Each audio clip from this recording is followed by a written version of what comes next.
How's it going, everyone? In today's video, I'm showing you on how you can dry filament on Bambu P2S with or without AMS. So first things first, let's start with an AMS option. You just want to head over to your screen right here, and then you want to click on this specific icon, which is going to be the AMS setting. And then once inside, you want to click on the tool icon right beside guide, and then right after, just select AMS drying, and then you will be able to select the filament type, the temperature, and the time. So just click on the start button, place your filament inside the chamber, and you should be good to go.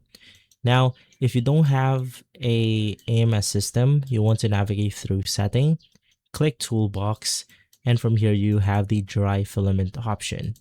Just follow the on-screen instructions. So we have a lot right here, and then just do the same thing. Choose the filament type, temperature, time, and then place your filament onto the chamber, and then from there click prepare, and you should be good to go. And so guys, if this video has been helpful, leave a like, subscribe, and follow us for more videos like this. Thanks for watching.